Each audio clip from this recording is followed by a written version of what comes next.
All right, so today I am here with Caitlyn Clark, and Caitlyn is the Children's Ministry Director at Life Change Church. So, super excited to chat today, Caitlyn. Yeah, me too. Awesome. So, I'm curious, like, what called you into ministry, and how did you find your way to Life Change Church? So, my husband and I are from a town in Tennessee called Chattanooga. And Awesome. probably about 7 years ago, we met our lead pastor at our current church now, and we got involved with him. My husband, received the call to become a pastor himself. And so naturally, I'm joining alongside of him, but also it's my own thing too. The Lord really started working on me probably about 3 years ago about what does my role in the marriage look like and in the church. So as we have just progressed, we are a new church plant here in Awesome. Cartersville, Georgia. And Yeah. as we've progressed, it's just been, one thing has led to another where God has just put me where I am. It's not necessarily that I've ever wanted to be a children's ministry director, because that Mhm. most certainly has never once crossed my mind. I've always loved children. I'm not a mother of my own yet. Mhm. So the call to children's ministry was specifically from the Lord. Yeah. Okay, awesome. Well, that is a unique path, Caitlin. And with that, like, that can be challenging. Well, maybe challenging is not the right word, but definitely a lot of uncertainty when, your spouse takes that call into ministry. It's Hmm. exciting and also a bit, maybe nervous producing to be called to start a church plant. So, like, when your husband got that call to be a pastor, like, what were just some tips you would offer, folks in that relationship where, hey, maybe your spouse is being called into ministry, or maybe you're being called to plant a church that's, far away from where you're currently at. Like, what advice would you share in those situations? Yeah. So as far as a spouse who's called into ministry, I know one of the most things that I've had to learn is that my walk with God is separate from His. Because a lot of Mm-hmm. times we can let that authority, like leader person in our relationship, kind of just, you know, pull us along with them. Um, but, along the way, I forgot that my relationship with the Lord was completely separate from His. And so, as we're called to serve the Lord together, it's also a separate thing. So, Yeah. if I could just encourage any wives or even any husbands who's have wives who are called into ministry, just remember that your sole job is to encourage and lift up and love your spouse. I Mm. know I've had to have a lot of patience with mine. Yeah. So, Yeah, well, that is great advice, for all spouses, not just those called into mhm. ministry. And so, yeah, thank you for sharing that. And with that, I want to learn more about your church plant. So, how long have y'all been operating? So we actually have officially been in a church building for a year now. Awesome. Easter actually is Yeah, our year mark. So it's perfect. coming up in a week. But as far as being in a church period, like even before we had a building, it's been about 3 years. Okay, wow. So, and before you got your permanent location, were you like set up teardown church, or were you mostly like online and in houses? Like, what did that journey look like over the last 3 years, kind of? Yeah, so there's actually this ministry, a really awesome ministry here in Cartersville called Love or Live 2540. Mm, And it is an American based mission for Africa. So, what okay. they do is they sell t shirts, and we always joked about how Cartersville, you weren't a local until you had a love shirt because Oh, it's a shirt gotcha. that says love across the chest and it has Africa Hmm. as the O. And Okay. their mission is to raise money to build health clinics and to feed children overseas. And Hmm. they actually offered up us their building so we could set up Right. and tear down there for a long time. Yeah. Okay. And in that, I know that can be an experience. So, like, what tips would you have for making the setup tear down model work for folks that are using that model for their ministries right Um, I know a big thing that really helped us was having a trailer, so to speak. now? We bought Hmm. a pull along trailer so that way we could pull it behind the building or up to the building wherever we needed Yeah. to store the products. But just making sure you have a team that helps many hands make light Yeah. work, as they say. So that really is true, especially in this case. We would not have been able to do it if it weren't for the people who volunteered to serve. Mhm. So just a lot of hands and efficient ways to store your stuff because a lot of times venues like that won't let you store on site. So Mm. Mhm. Yeah, absolutely. And a lot of hands are definitely helpful. Volunteers, whatever stage your ministry is in, are super, super important. What tips do you have for recruiting volunteers and then retaining volunteers once they've been recruited? I know a big thing for us since the beginning, this has been a really hot topic at our church lately. Okay. We have a significant amount of volunteers. I always have someone who is on the other side of our church or someone I'm speaking to as far as like mentoring under or Mhm. just saying, "Hey, can I get some advice?" They're always blown away by the amount of volunteers that we have. And Mhm. the thing is we recruit, but we also build relationships. That's the most Mhm. important thing with volunteer retention is making sure that you're cultivating a relationship with who you're trying to recruit, but it has to be from a place of love and not from a place of hey, help me. Yeah.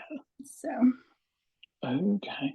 Yeah, that's super important. And, with cultivating those relationships, that's obviously something there's no framework for that necessarily, but like what are some ways you go about just like making sure volunteers are retained? Like is it like checking in with folks to make sure they like where they're serving or what's that typically mhm. look like?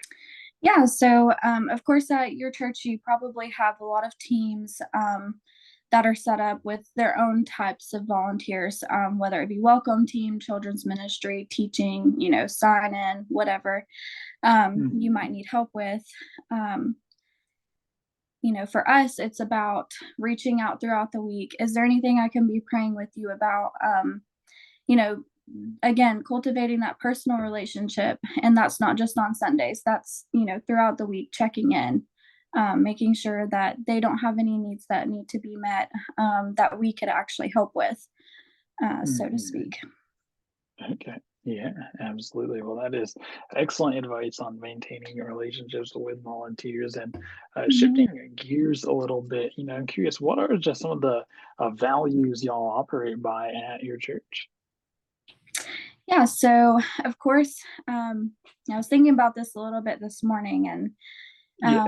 as far as values, I mean, the biggest thing is we always acknowledge that God is, who He says He is, and that it's Him, it's not us. We're just the hands to the plow, Mhm. so to speak. Um, and so Yeah. that's the biggest thing is always recognizing that it's Him that gives us the ability and the giftings to make all of this happen, and the leading of the Holy Spirit, and just that He sent His Son that any of this is possible, especially during this Easter week. That's really heavy on me this week is that He sent His Son to die, so that we could do all of this. So that's one of them. And of course, I've harped on it a little bit, but we love others the way that we would love our family. Mhm. That's just a really huge thing is we say this thing at our church called whenever he calls for prayer and he says, pray like it's your son, pray like it's your daughter, pray like it's Mhm. your wife, because a lot of times we hold those people closest to us more close than we would someone we just met a week ago. But when we're praying for them, it's about praying for them fervently and, as hard as we can, so to speak. Yeah. Yeah. Oh yeah. Well, I mean, the empathy there is extremely important. So yeah, I'll have Mhm. to keep that in mind. So yeah, some spectacular values, Caitlin. And with that, I'm curious because you mentioned, hey, you're at 1 year of a permanent building this Easter. So Mhm. super congratulations there. Like, what are some of your both short-term and long-term ministry goals at Life Change Church?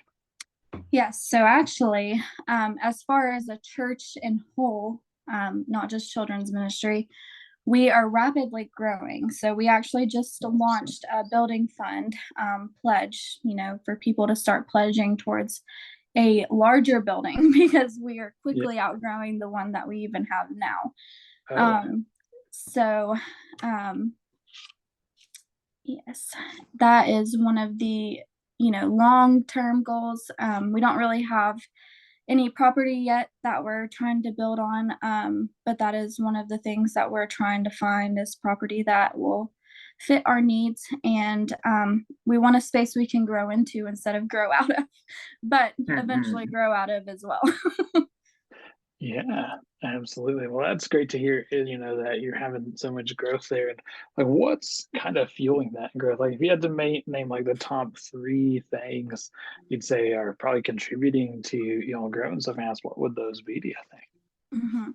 Yeah. So, what's in a name, right? So, Life Change Church. Um, that was Hmm. actually given to our lead pastor by the Lord. And the reason that um, the Lord gave us that name is because we're to equip the people with tools that can help change their life, bring them to the feet of Jesus, Hmm. give them encounters with the Lord, or help lead them to encounters with the Lord that um, can end up changing, their family lineage or the generation.